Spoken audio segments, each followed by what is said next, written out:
नमस्कार दोस्तों, मैं नरेश शर्मा एक बार फिर से आपके सामने हाजिर हूं। और पिछली क्लास में हमने दोस्तों मांग और मांग की लोच चैप्टर पढ़ा और उसमें हमने एग्जाम से रिलेटेड सारे पॉइंट्स को जल्दी में समझा, क्योंकि हमारे पास टाइम कम है। 12 तारीख को सेकंड ग्रेड एसएसटी का एग्जाम है और उसी लिहाज से हम ये तैयारी कर रहे हैं। तो आज हम इस टॉपिक से, मांग और मांग की लोच से, पिछले परीक्षाओं में चाहे आरपीएससी फर्स्ट ग्रेड हो चाहे आरपीएससी सेकंड ग्रेड हो, उसमें जो प्रश्न पूछे गए हैं इस टॉपिक से, मांग और मांग की लोच से, इससे संबंधित सवाल करेंगे, जिससे आपको आपकी तैयारी का आकलन हो जाएगा कि भाई सवाल कैसे पूछे जा रहे हैं और हमने पढ़ा क्या है। तो चलिए शुरुआत करते हैं हम पहले प्रश्न से।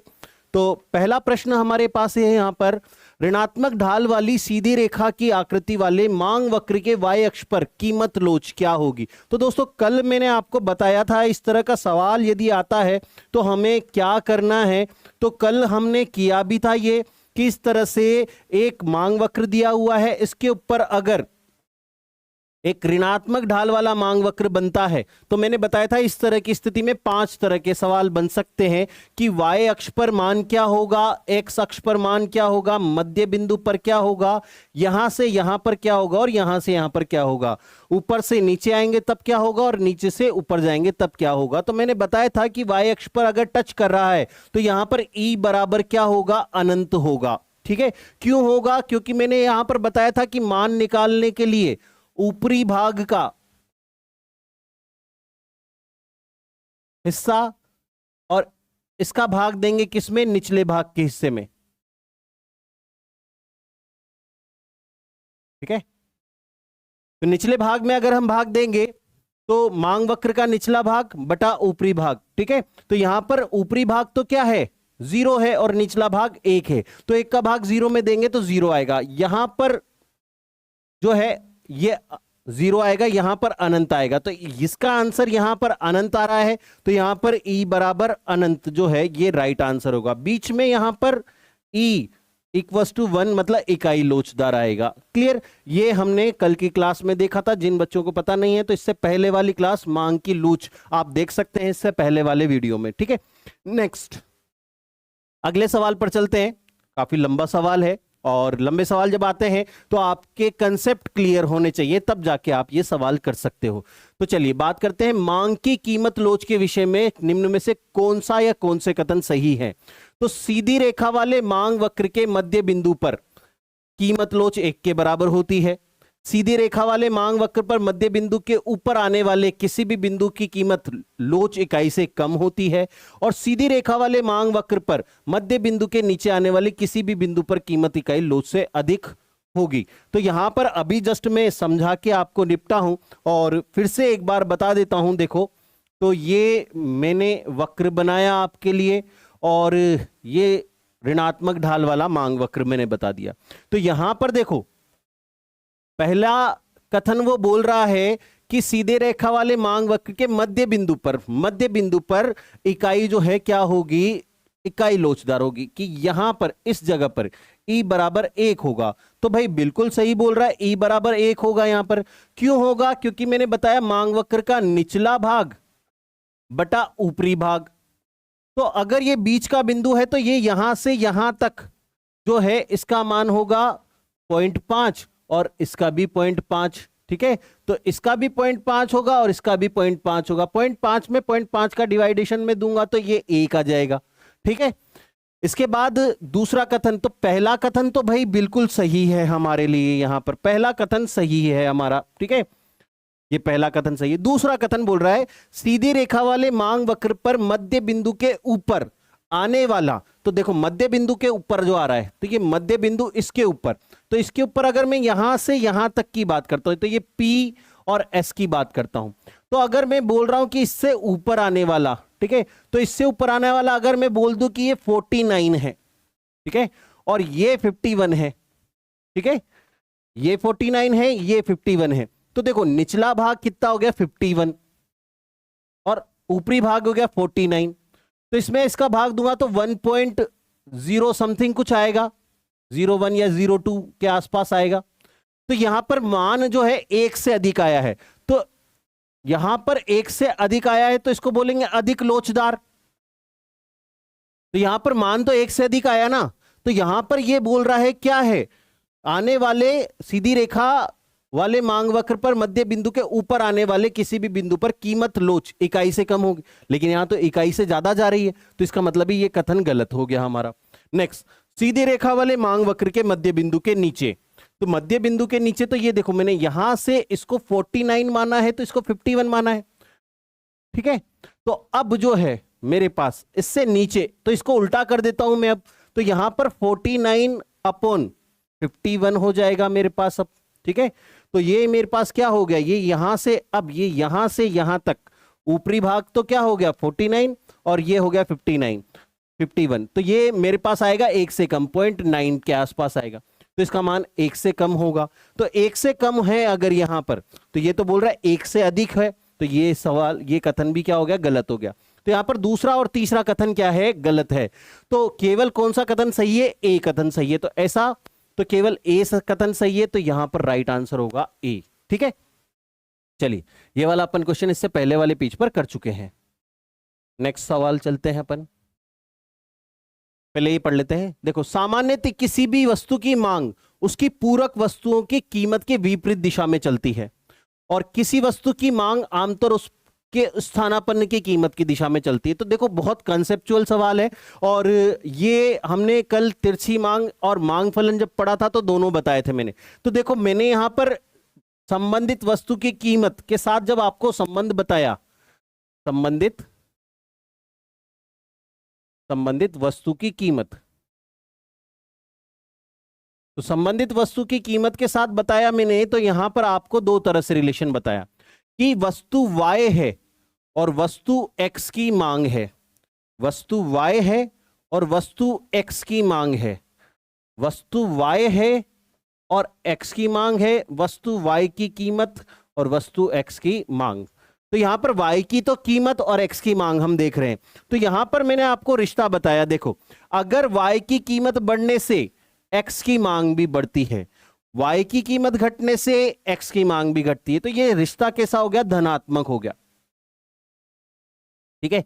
और धनात्मक वस्तुओं के संदर्भ में जो वस्तु की प्रकृति होती है वो होती है स्थानापन्न प्रकार की, ठीक है। कैसी होती है, स्थानापन्न प्रकार की। वहीं अगर मैंने कहा कि Y की कीमत घटने से X की मांग बढ़ रही है, ठीक है, सॉरी, Y की कीमत बढ़ने से X की मांग घट रही है, और Y की कीमत घटने से X की मांग बढ़ रही है, तो ये विपरीत दिशा है, विपरीत दिशा है, तो ये पूरक वस्तु होगी, ठीक है। पूरक वस्तु कैसे होगी, तो देखो, मैंने बोला कि Y मान लेते हैं हम पेट्रोल है, और X हम मान लेते हैं पेट्रोल से चलने वाली कार या बाइक है, ठीक है। तो अगर पेट्रोल महंगा हो रहा है, तो पेट्रोल महंगा हो रहा है, तो पेट्रोल के महंगे होने से पेट्रोल से चलने वाली कार की डिमांड क्या हो जाएगी, कम हो जाएगी। वहीं अगर मैं कहूं कि पेट्रोल सस्ता हो रहा है, तो पेट्रोल सस्ता होने के कारण यहां पर पेट्रोल से चलने वाली कार की मांग क्या हो जाएगी, बढ़ जाएगी। तो यहां पर ये जो कथन है ऐसा ही तो बोल रहा है, सामान्य किसी भी वस्तु की मांग उसकी पूरक वस्तु की कीमत, तो पूरक वस्तु की कीमत के विपरीत दिशा में चल रही है ना। यहां पर देखो, ये इधर जा रहा है तो ये इधर आ रहा है, ये इधर जा रहा है तो ये इधर जा रहा है, विपरीत दिशा में, तो पूरक वस्तु के संदर्भ में ऐसा ही होता है। तो इसका अर्थ है कि पहला कथन सही है, ठीक है। दूसरा कथन, किसी वस्तु की मांग आमतौर पर उसके स्थानापन्न की कीमत की दिशा में चलती है। तो अगर स्थानापन्न है तो देखो, ये ऊपर जा रहा है तो ये भी ऊपर जा रहा है, ये नीचे आ रहा है तो ये भी नीचे आ रहा है, तो दोनों सेम चल रहे हैं, तो ये क्या हो जाएगी, स्थानापन्न हो जाएगी। तो यहां पर सवाल बहुत इजी है, लेकिन मैंने जैसा आपको बताया, कंसेप्ट अगर आपका क्लियर है तो इकोनॉमिक्स के ये मांग के क्वेश्चन तो वही सही कर पाएगा भाई जिसने कंसेप्ट क्लियर किए हैं। और कंसेप्ट मैंने आपको इससे पहले की जो दोनों क्लासें बताई है उनमें जो मेजर जहां से क्वेश्चन पुटअप होते हैं वो सारे कंसेप्ट मैंने आपको समझाए हैं। तो केवल आधे घंटे की दोनों क्लासें हैं, आप पिछली वीडियो में जाकर देख सकते हो डिस्क्रिप्शन में। तो यहां पर ये वाला कथन भी सही है, तो इसका मतलब ए और बी दोनों सही हैं, ठीक है। तो यहां पर ए और बी दोनों कथन सही है, ठीक। नेक्स्ट, अगली बात करें हम, व्यक्तिगत मांग वक्र के संबंध में निम्न कथनों पर विचार कीजिए तथा नीचे दिए गए कूटों का उपयोग करते हुए सही कथन का चुनाव कीजिए। तो देखो, जब भी अन्य बातें समान रहने की कोई भी शर्त बदलती है तो उसी मांग वक्र के अनुदिश गति होती है, और मांग की मात्रा में परिवर्तन का तात्पर्य संपूर्ण मांग वक्र के विवर्तन से है। देखो बहुत इजी सा सवाल है, लेकिन कंसेप्ट की बात है तो कंसेप्ट यहां पर देखो। तो मैंने बताया कि यदि अन्य बातें समान रह रही है, ठीक है, अन्य बातें समान रहने की कोई भी शर्त बदलती है, तो मैंने बताया कि अन्य बातों की कोई भी शर्त बदलती है, तो सबसे पहले तो ये अन्य बातें क्या होती है, ठीक है। तो अन्य बातें क्या है, तो मैंने बताया अन्य बातों में कीमत तो स्थिर रहती है, लेकिन उपभोक्ता की आय में परिवर्तन हो जाए, स्थानापन्न वस्तु की कीमत में परिवर्तन हो जाए, पूरक वस्तु की कीमत में परिवर्तन हो जाए, वस्तु के स्वाद गुणवत्ता में परिवर्तन हो जाए, जनसंख्या में परिवर्तन हो जाए, या भविष्य की कीमतों में परिवर्तन हो जाए। तो ये इसमें से बोल रहा है कि इसमें परिवर्तन होने के कारण, जब इसमें परिवर्तन होता है ना, तो कीमत स्थिर रहती है और मेरा मांग वक्र या तो इधर की तरफ जाएगा या इधर की तरफ जाएगा, समान वाले पर नहीं होगा। तो ये समान वाले के बोल रहा है, समान उसी मांग वक्र के अनुदिश में होता है, ठीक है। तो यहां पर कोई भी शर्त बदल रही है तो उसी मांग वक्र के अनुदिश गति होती है। तो यहां पर यह बोल रहा है कि उसी में ऊपर जाएगा या नीचे आएगा, नहीं, यहां तो पूरा ही विवर्तन होगा यहां पर। तो यह कथन क्या हो गया भाई, गलत हो गया। तो पहला कथन क्या है, गलत है। अब बोल रहा है मांग की मात्रा में परिवर्तन का तात्पर्य संपूर्ण मांग वक्र के परिवर्तन से। तो भाई मांग मात्रा में जब परिवर्तन होता है ना, तो ये या तो ऊपर जाएगा या नीचे जाएगा। संपूर्ण में तो मांग परिवर्तित होती है, मांग मात्रा परिवर्तित नहीं होती है। तो यहां पर ये दूसरा कथन भी क्या है, गलत है। मतलब ए और बी दोनों गलत है। तो जरूरी नहीं है कि हमेशा दोनों में से एक सही हो या दोनों सही हो, दोनों गलत का भी पूछा जा सकता है। तो यहां पर राइट आंसर जो आएगा ए और बी दोनों गलत आएगा, ठीक है। तो ए और बी दोनों क्या है, यहां पर गलत है। तो बहुत अच्छा सवाल है। सारे क्वेश्चन मैं आपके लिए ढूंढ ढूंढ के लेके आया हूं जो आरपीएससी के द्वारा पूछे गए हैं इस टॉपिक से और लेवल के हैं, ठीक है। चलिए अगले क्वेश्चन की मैं बात करता हूं।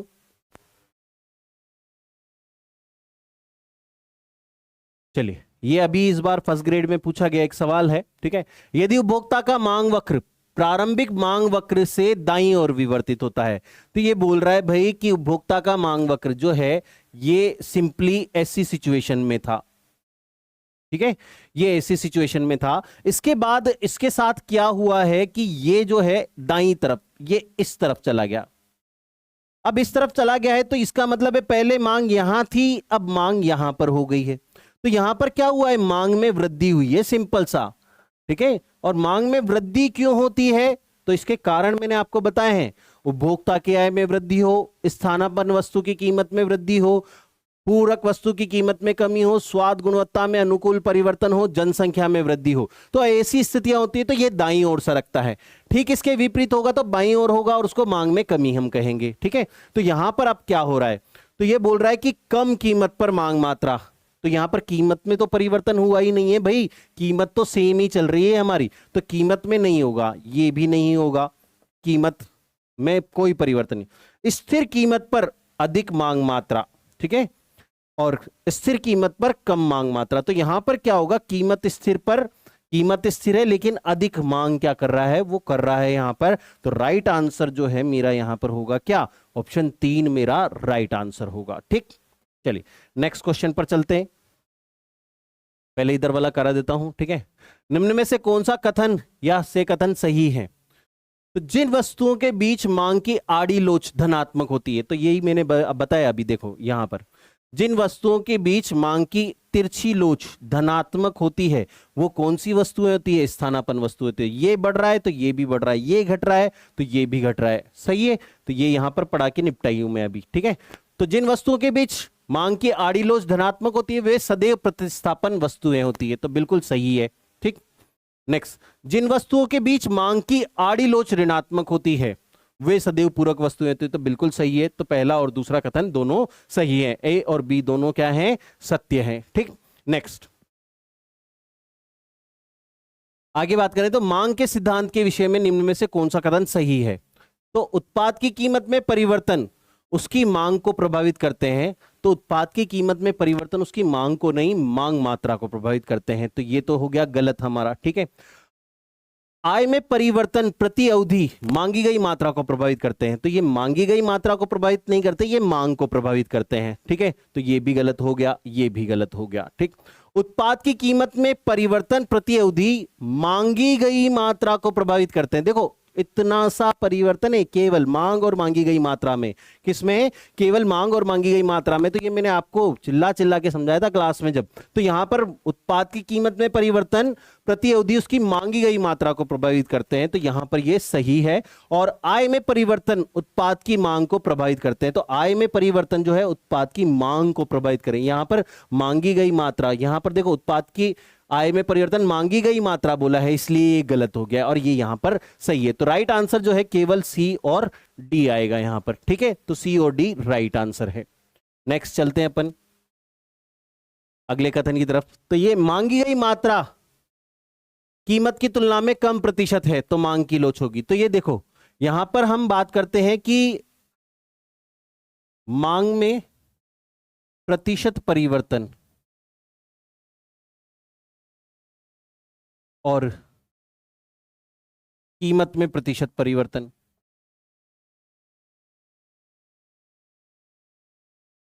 ठीक है, मांग में प्रतिशत परिवर्तन बटा कीमत में प्रतिशत परिवर्तन। तो मांग में प्रतिशत परिवर्तन तो ये बोल रहा है कि मांगी गई मात्रा की तुलना में, ठीक है, मांगी गई मात्रा में कीमत की तुलना में कम प्रतिशत परिवर्तन हुआ है। तो ये बोल रहा है भाई कीमत में तो क्या हुआ है 20% हुआ है, लेकिन यहां पर 10% ही परिवर्तन हुआ है।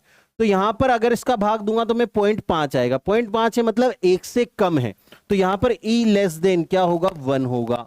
ठीक है, तो ई लेस देन 1 होगा, तो यहां पर क्या हो जाएगा मेरे पास, ये ई लेस देन जो है 0 से तो ज्यादा है लेकिन 1 से कम है। ठीक है, 0 से तो ज्यादा है लेकिन 1 से कम है, तो ये क्या होगी बेलोचदार होगी। ठीक है, तो इसको बेलोचदार कहेंगे। तो राइट आंसर 2 है।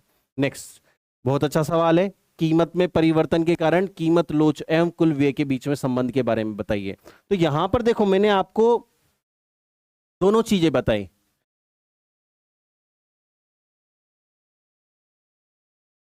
कीमत में वृद्धि होने पर और कीमत में कमी होने पर।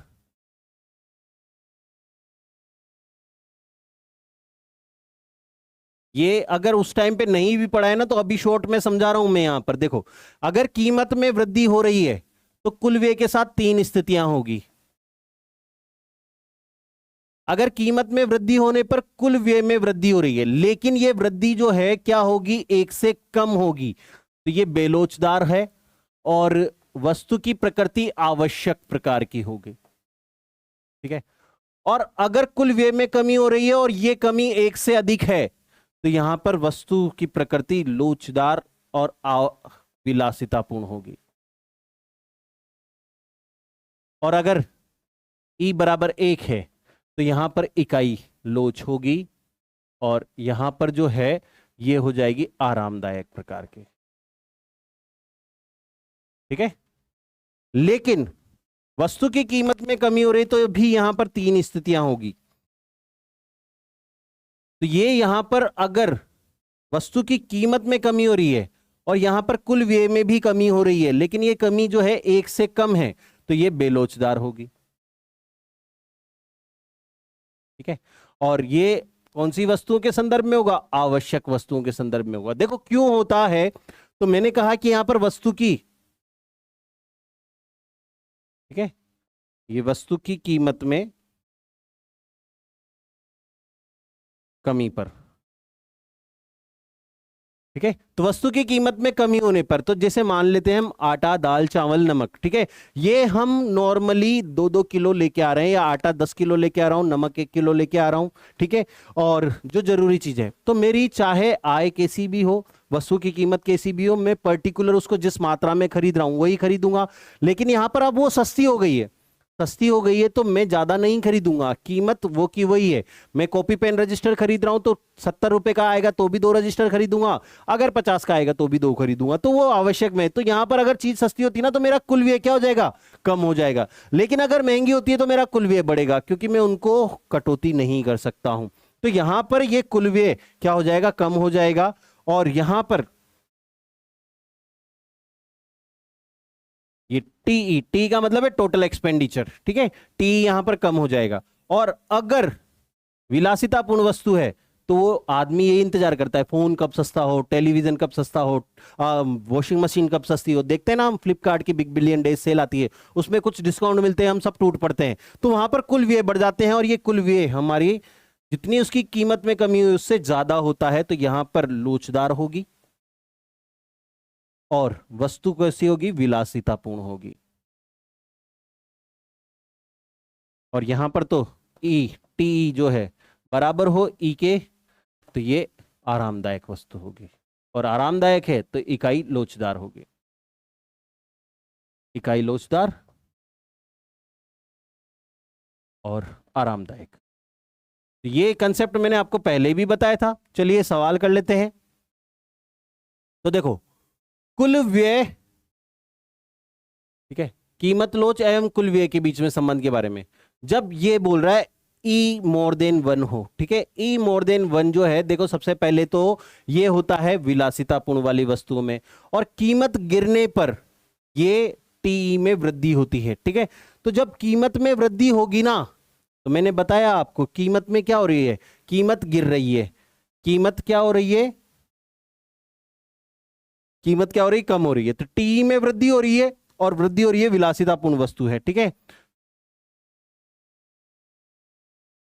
तो यहां पर कीमत गिर रही है और टी में वृद्धि हो रही है, तो बिल्कुल सही कथन है ये हमारे पास। नेक्स्ट, जब ये बेरोजगार हो, एक से कम हो, तो कीमत गिरने पर टी में गिरावट आती है, तो बिल्कुल आती है टी में गिरावट। जब EP less than more than one हो, ठीक है, तो कीमत बढ़ने पर कुल व्यय में गिरावट आती है, बिल्कुल आती है। लेकिन जब लेस देन वन हो, ठीक है, लेस देन वन हो, तो तब कीमत बढ़ने पर टी में क्या होती है, गिरावट आती है, नहीं आती है, कीमत में वृद्धि होती है। तो यहां पर ये चौथा वाला जो है क्या है, ये गलत है, ठीक है। तो ये कौन सा बोल रहा है, सही कथन नहीं है। तो सही कथन कौन सा नहीं है, चौथा सेंटेंस सही नहीं है, यहां पर गलत है। तो ये पूरा का पूरा एक जो है आप स्क्रीनशॉट ले लेना इसका, ये शॉर्ट ट्रिक में मैंने आपको बता दिया। यहां पर कुल व्यय और कुल आगम में सेम जो है यहां पर रिश्ता या रिलेशन चलता है, ठीक है। नेक्स्ट, अगले क्वेश्चन पर चलते हैं। ये वाला अपन पहले भी कर चुके हैं। देखो सरल रेखीय मांग वक्र कीमत अक्ष को, देखो कीमत अक्ष और मांग अक्ष, तो यहां पर जो है ये वाला जो अक्ष है वाई अक्ष, वाई अक्ष को हम कीमत अक्ष बोलते हैं, और एक्स अक्ष को हम मांग मात्रा अक्ष बोलते हैं, या मांग मात्रा अक्ष बोलते हैं, ठीक है। तो ये कीमत अक्ष मतलब यहां पर टच कर रहा है, यहां पर टच कर रहा है, तो मैंने बताया ई बराबर क्या होता है, इनफाइनाइट होता है, यहां पर ई बराबर 0 होता है। तो ये बोल रहा है वाई कीमत अक्ष को स्पर्श कर रहा है, तो ये क्या होगा, पूर्णतया लोचदार होगा। तो राइट आंसर जो है क्या होगा, पूर्णतया लोचदार होगा। बैंडवैगन प्रभाव एक उदाहरण है, ठीक है। देखो बैंडवैगन और वेबलेन इफेक्ट, ये जो है मांग के नियम के अपवाद हैं। 3 अपवाद जो है यहां पर है, ठीक है। एक तो प्रदर्शनकारी प्रभाव है, ठीक है, एक बैंडवैगन प्रभाव है, और एक स्नोब प्रभाव है। तो ये 3 प्रभाव जो है क्या है, मांग के नियम के अपवाद हैं, ठीक है। क्या है, मांग के नियम के अपवाद हैं। प्रदर्शनकारी प्रभाव जो है जेम्स ड्यूसेनबेरी ने दिया था,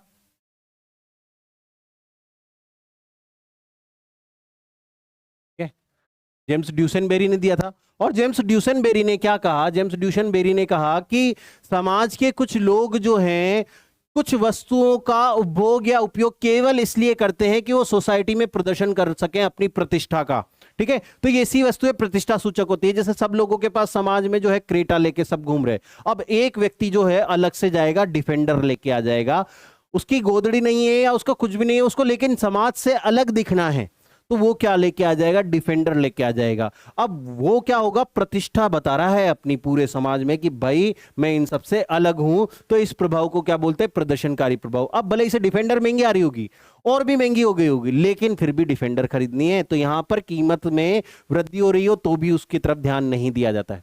अब क्या हुआ कि एक व्यक्ति डिफेंडर ले आया, तो अब उसकी समाज में पूछ होने लग गई, सब कहने लग गए यार भाई साहब डिफेंडर वाले भाई साहब हैं, डिफेंडर वाले भाई साहब।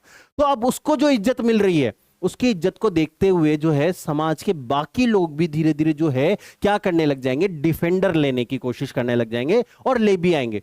तो वो कुछ भी नहीं कर रहे हैं, उनको डिफेंडर से कोई मतलब नहीं है, उनको बस अपनी प्रतिष्ठा साबित करनी कि भाई यही नहीं है, हम भी कम नहीं है, हम भी ला सकते हैं। तो ये क्या कहलाता है? बैंडवैगन प्रभाव कहलाता है। ठीक है, तो बैंडवैगन प्रभाव, तो बैंडवैगन प्रभाव और प्रदर्शनकारी प्रभाव ऑलमोस्ट सेम है कि समाज से अलग दिखने की चाहत में जो कीमत वृद्धि हो रही हो तो भी पैसा खर्च करे, तो ये दोनों सेम काम करते हैं। स्नोब प्रभाव इसके ठीक नेगेटिव है।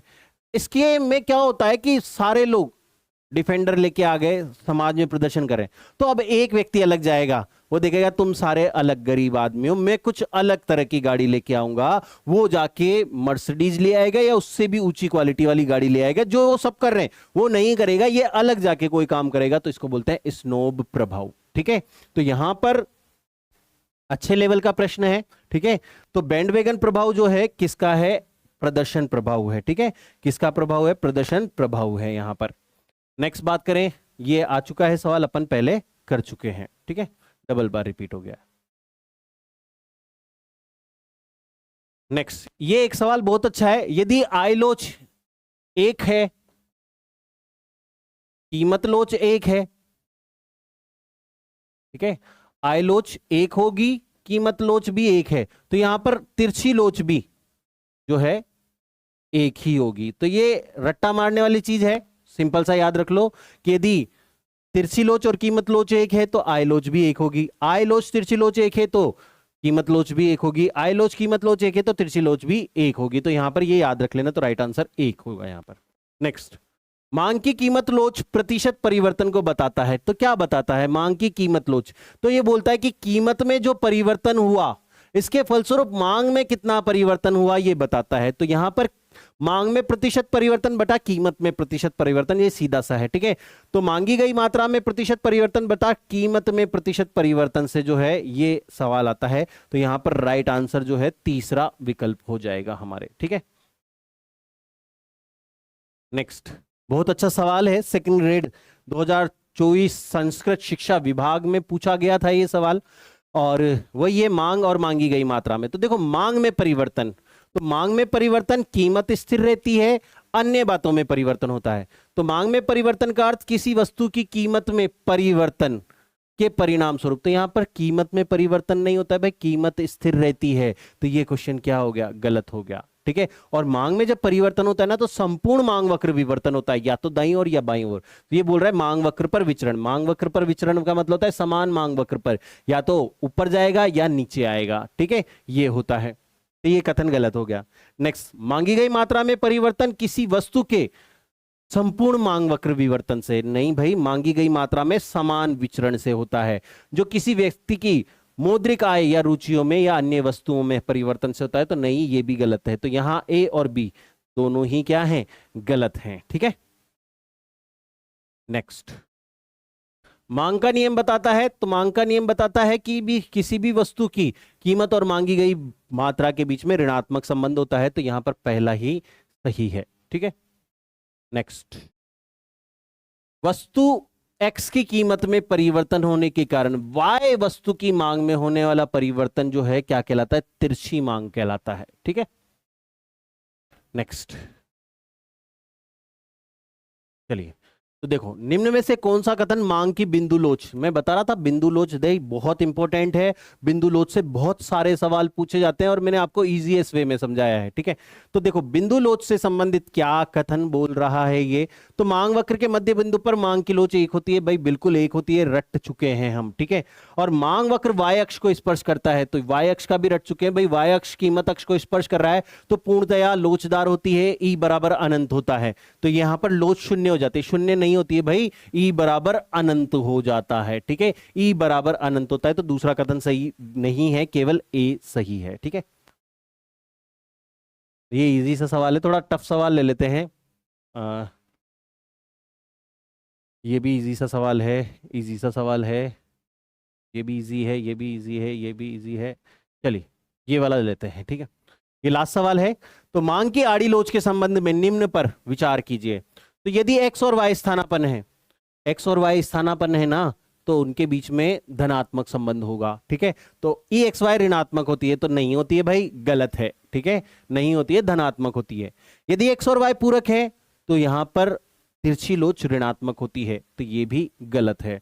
और यदि एक्स और वाई संबंधित नहीं है तो ई एक्स वाई शून्य होती है। भाई बिल्कुल सही है, शून्य होती है। तो यहां पर केवल सी सही है, तो यहां पर केवल सी सही है, बाकी गलत है। तो दोस्तों ये थे मांग से संबंधित और मांग की लोच से संबंधित इंपॉर्टेंट क्वेश्चंस। आशा करता हूं आप अपनी तैयारी बहुत अच्छे से कर रहे होंगे। मैं भी आपके लिए मेहनत कर रहा हूं रिवीजन करने में। अगर आपको टॉपिक अच्छे लग रहे हैं तो कमेंट कीजिए साथ में, और कौन सा टॉपिक आपको थोड़ा जल्दी पढ़ना है तो आप कमेंट करके बता दीजिए मुझे कि आपको कौन सा टॉपिक पहले पढ़ना है, तो मैं वो आपको टॉपिक करवा दूंगा और उससे रिलेटेड पीवाई भी क्यू भी करवा दूंगा। तो आज के लिए इतना काफी है, अगली क्लास में फिर से मिलेंगे, तब तक के लिए धन्यवाद।